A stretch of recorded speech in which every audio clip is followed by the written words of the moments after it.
I'm so excited for our next speaker, Lisa Berry.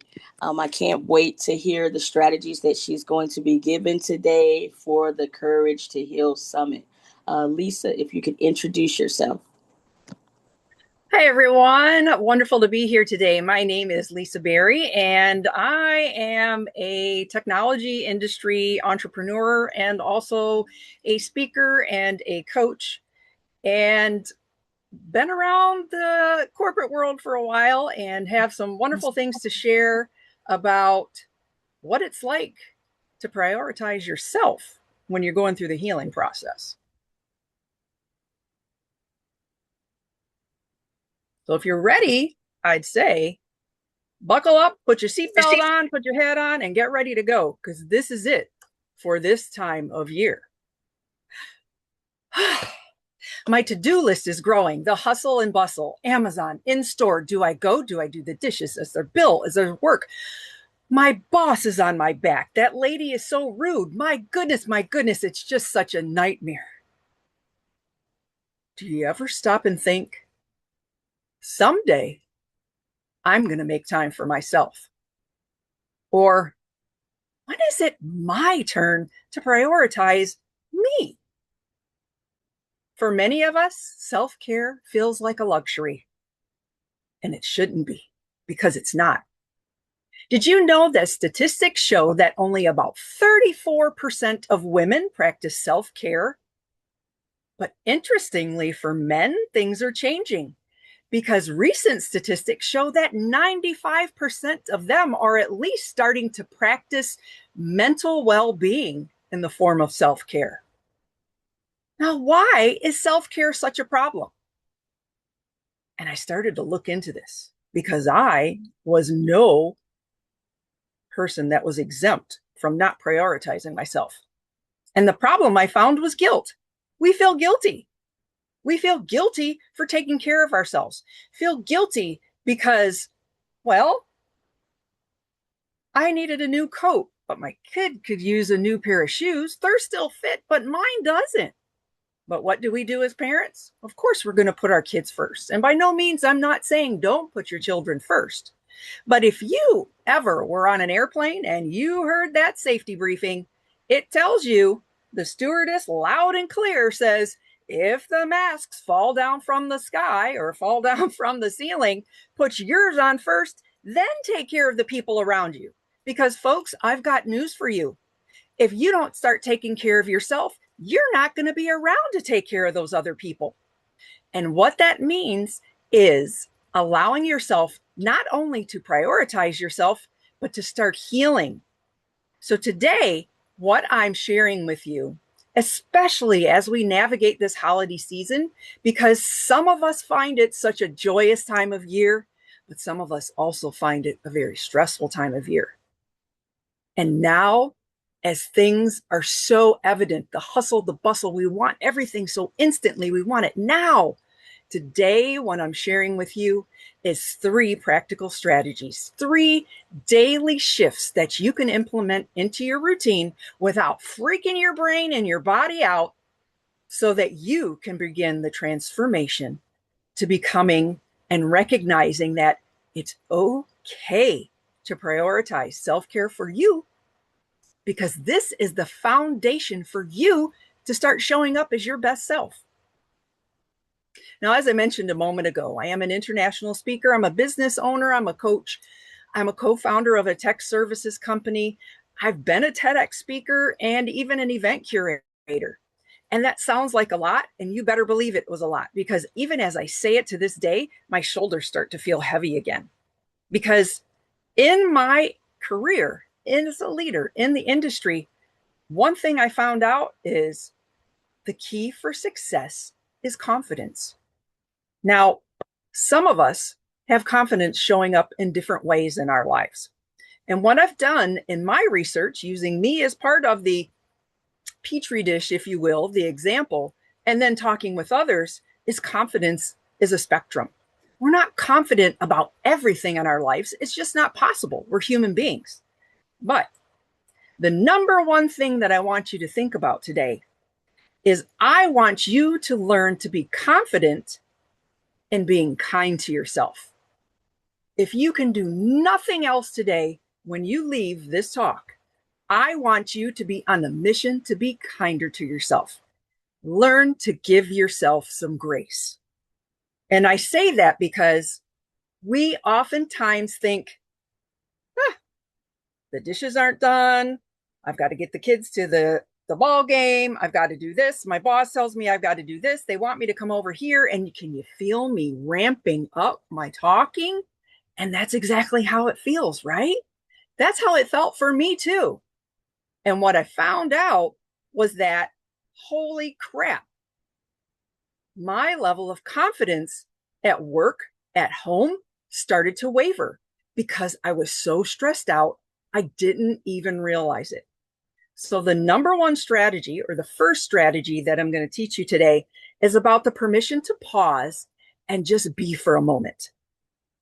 Now, if you're so inclined, I'd love for you to do this with me. It's only going to take a minute, and it really is just a minute to start that reset with your body. Now, this minute starts now. What I want you to do is start to look around the room, wherever you're at. Now, if you're driving, I don't recommend you do this because I don't want you to be driving and looking around everywhere other than on the road. But look around the room. What do you see? And I need you to look at things from a place of curiosity, not judgment, because that's where the shift begins. Allow yourself to see, okay, maybe there are dishes in the sink. I'll get to them when I can. Maybe you're looking outside and there's a pretty red bird or a pretty blue bird out on the fence. Maybe you have a puppy dog or a cat that's laying at your feet. Maybe you're at work in the office and you're just looking at a paperclip that's randomly sitting there on your desk. You're just looking with no judgment. Can you feel what that's like? Because when we start to make that shift and take away the judgment, we allow and open up that space in our heart for curiosity. And that's something that I had to do, and learn the hard way. And I want you to come back with me for a moment because I'm going to share you one of the ways that this kept showing up for me until it finally smacked me in the face. You see, at the turn of the century, and I love to say that because, of course, how many of us can say the turn of the century? It just sounds fun to me, and I'm kind of a nerd. But I found myself without a job. I also found myself with my grandfather in his hospital bed dying. And on January 2nd that year, he actually did leave this earthly place. But what I did have the opportunity to do was to thank him. Thank him for always being my greatest mentor and my guide. And it was just a few weeks later when I did find myself, as I said, without a job.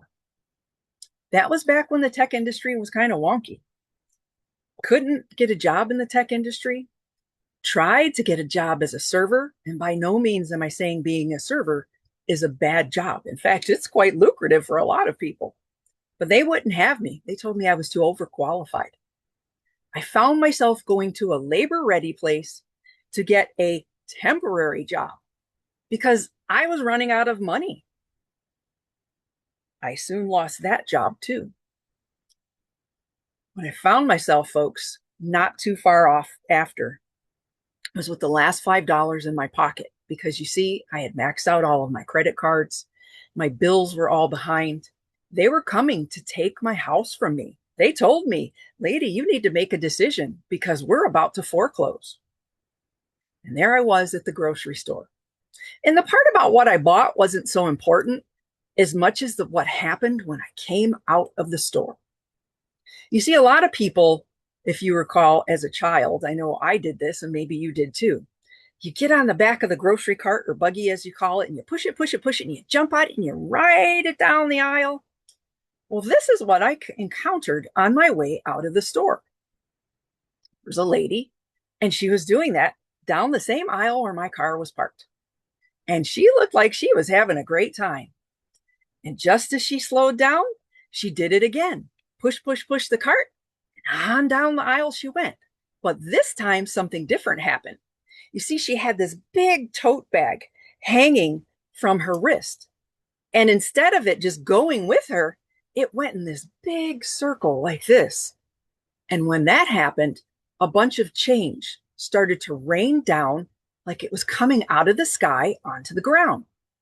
And I started to yell off into the distance and tried to catch her. Hey, lady, you're losing all this money on the ground.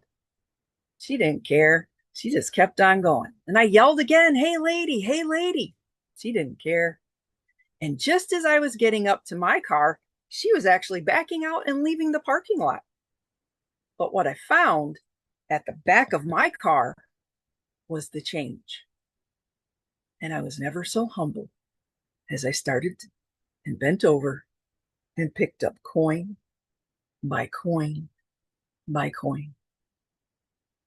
And I looked everywhere I could, picking up again more coins. I even crawled under my car as best I could and put those coins in my hand. And with the tears running down my face, I got in my car and I started to look at these coins. And I thought, this is it? This is what's become of me? Being a hard worker? Being someone that wants to be helpful? This is it? This is what I'm reduced to? And I started to count them one by one by one. It was $5.20. And I will never forget that to this day. And the reason is, as I ended up that last coin that I counted, I started to feel this warming in my heart. And I started to feel this strange shift because I started to feel as if my grandfather was there with me. You see, as a young child, my grandfather used to take me through walks in the neighborhood. And we would do what he'd call junkin'. And we would pick up things that people threw. It was kind of like cleaning up the neighborhood. But sometimes we found coins. And my excitement was always when we found a penny. Now, folks, a penny might not mean much to you. But for me, I grew up learning that pennies were opportunities. And my grandfather always said, you put it in your pocket, little one.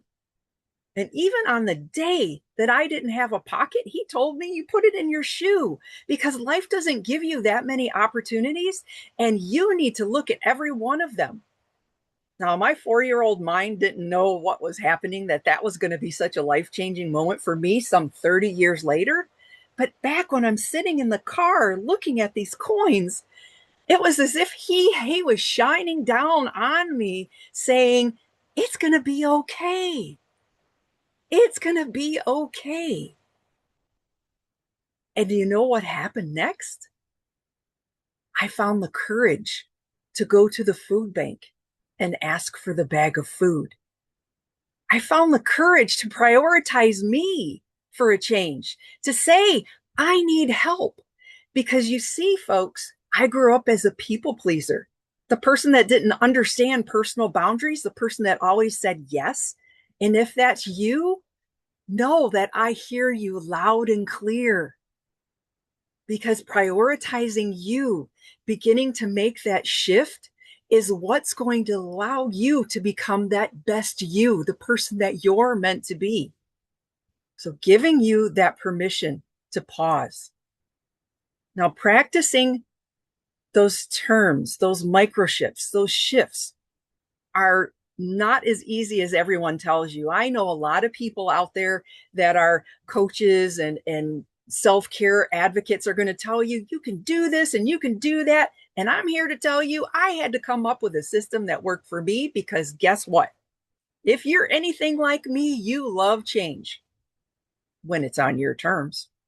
And I was no different. I had to start little. I had to start small. And that's why I call them micro shifts. I did silly things like putting my lip liner on a different way, brushing my teeth with a different hand, And this is what I'm telling you is something that you can do as step number 2, as a way for you to learn to reframe obstacles in your life as opportunities. And when you do these silly things, and I say them silly because we have to lighten up our lives, everyone. We have to lighten up a little. We're so serious, and I was no different, believe me. We're so serious. We're so angry. We're so upset, and we're not treating ourselves with the kindness that we deserve. So if we can learn to make these small micro shifts of change, we're going to catch those negative thoughts. We're going to soften ourselves just a little. And I'm not saying be a doormat, but I'm saying be kinder to yourself and give yourself some grace so that you can clear that space for the goodness that's to come for you, the joy, the love, the heartening warmth that's meant for you in this lifetime. It can be yours. I've been practicing these micro shift changes for years now, and life is a lot different. So if you are willing to say, hey, let me learn to look at this from a different perspective, instead of saying, the car in the driveway is in my way and I can't back out. How about look at a way that you can reframe that so that you can get your car out of the driveway without being upset?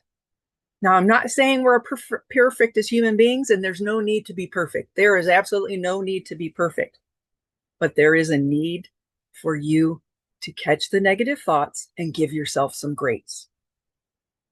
Now, the third key, the third method, the third, you can call it whatever you want. And I say that whatever you want because I even had to change words, because words for me were triggers. The word trigger was a trigger. And for some people, that's still that way. And this all goes back. They're all intertwined together to giving yourself some grace. Adding one practice to your daily routine that helps you to do something that's easy and doable. Now, we practiced that 1 minute mindset shift, right? That was just a way to help you learn to relax a little bit, just to sit and be. Because I was somebody that was a doer, a goer, a doer, a goer, and I couldn't sit still. I had to just keep achieving. And I had to become the person that was very cognizant and practice. And I felt guilty practicing not doing something every moment of the day. But I assure you, again, if you're kind to yourself and you give yourself some grace, this is something you can do. Another tip that I have for you, and this is my bonus tip for today. I started to implement what is, some people say it's the word is mantra or mantra, mantra, which is a saying or a tagline, if you will, in the business world of you. I started and created that. I did the 1 minute mindset shift. So if you're inclined to do this, this is something easy you can do, but I've got a bonus for you as well. Sit in peace for that minute and think about what is your heart wants to say to you that's kind. It can only be kind words, and and you make the intention that it's going to be 2 lines, no more than 2 lines. And I'll share with you what mine is. I said this 10 times a day, every time I was in front of the mirror in the bathroom. Now, I did that because I was committed to making and being kind to myself. I grew up as somebody that thought I was a very ugly person and people picked on me and things of that nature. So what I did to start to begin that shift, because I heard it enough, so I believed it.